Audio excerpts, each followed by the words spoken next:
माढा लोकसभेच्या उमेदवारीवरनं सुरू झालेला वाद भाजपची डोकेदुखी बनू लागलाय।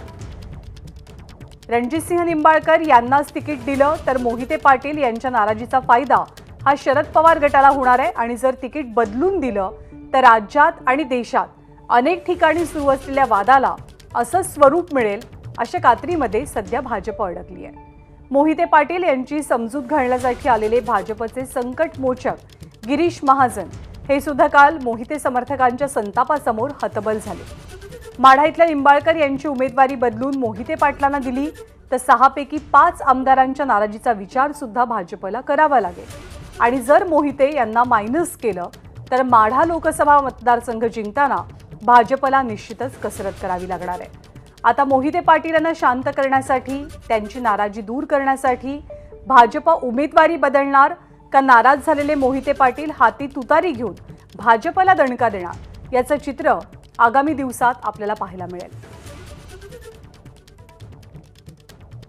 त्यांच्या नाराजी, त्यांच्या मनात थोडा राग, संताप हा बघून मी फडणवीस साहेबांना कॅबिनेट होती बाहेर आल्याबरोबर आम्ही बाजूला गेलो। मी म्हटलं 10-15 मिनिटं आम्हाला द्यावे लागतील आणि मी देवेंद्रजीची या बाबतीमध्ये बोललो, उमेदवारीच्या बाबतीमध्ये बोललो। विशेषतः म्हणजे ही उमेदवारी जी दिली गेलेली आहे त्याबद्दल दादांनी सुद्धा धरून त्याची नाराजी व्यक्त केलेली आहे। म्हणून दादांना भेटावं लागेल, त्यांचं म्हणणं काय आपल्याला ऐकून घ्यावं लागेल।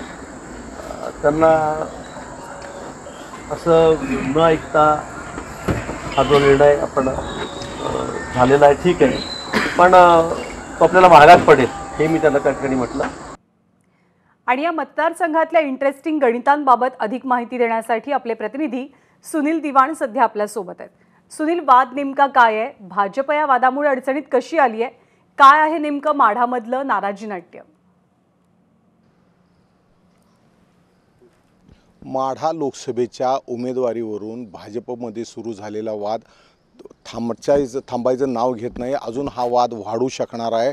आज दुपारी 4 वाजता ज्यांना तिकीट मिळाले ते विद्यमान खासदार रणजित निंबाळकर यांनी माढा लोकसभेतले सर्व लोकप्रतिनिधी, आमदार असतील, जिल्हा परिषद सदस्य असतील, नगरसेवक असतील, सरपंच असतील यांची बैठक बोलवलेली आहे आणि निंबाळकर यांना सुरुवातीपासूनच 6 पैकी 5 आमदारांनी उघड पाठिंबा दिल्यामुळं काल मोहिते पाटलांनी जी बैठक घेतली होती आणि जी काल त्यांनी भूमिका घेतली होती, एकतर त्यांच्या समर्थकांनी आम्हाला तिकीट द्या, तिकीट बदला किंवा आम्ही आमच्या वेगळा विचार करायला मोकळा आहे अशा रीतीचं थेट आव्हान दिलं होतं।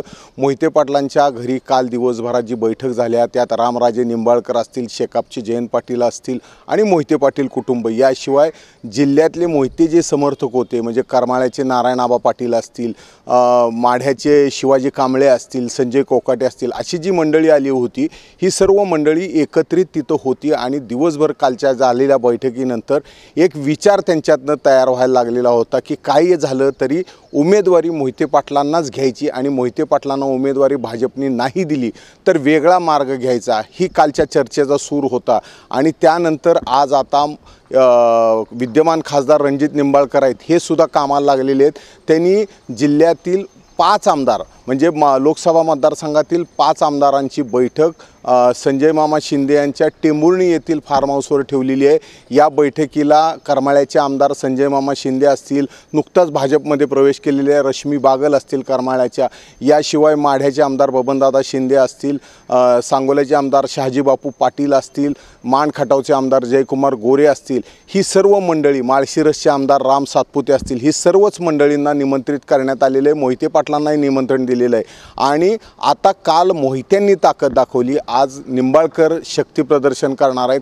एकंदर हे जे सर्व सुरू आहे हे माढ्याची डोकेदुखी वाढवणार आहे भाजपसाठी आणि जर एखाद्या उमेदवाराची उमेदवारी जर बदलली तर त्यांना ह्याचा फटका संपूर्ण राज्यात किंवा देशात बसणार आहे। एखाद्याची जर प्रेशर गेममुळे जर उमेदवारी बदलता येते किंवा पक्ष बदलतो असा जर मेसेज बाहेर गेला तर अनेक ठिकाणच्या उमेदवाऱ्या बदलाव्या लागणार आहेत। त्यामुळं भाजप उमेदवार बदलणं हे तितकंसं सोपं वाटत नाही। काल ज्या पद्धतीनं गिरीश महाजनांनी मोहिते पाटलांची समजूत घालण्याचा प्रयत्न केला आणि ज्या पद्धतीनं संतप्त कार्यकर्त्यांनी त्यांना मोहिते पाटलांना भेटायलाही विरोध केला आणि मोहिते पाटलांकडनं बाहेर पडताना आणि त्यांची गाडी बाहेर जाऊ द्यायला विरोध करत होते. हा सर्व प्रकार भाजपसाठी निश्चित धक्कादायक आहे.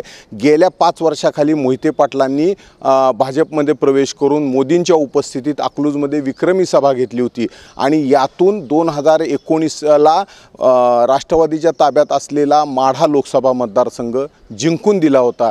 त्यामुळे मोहिते पाटलांची जेवढी ताकद आहे तशाच पद्धतीनं आता निंबाळकर कामाला लागलेले आहेत. मात्र भाजप पुढे ही विषय असा असणार आहे की वाढलेला आहे.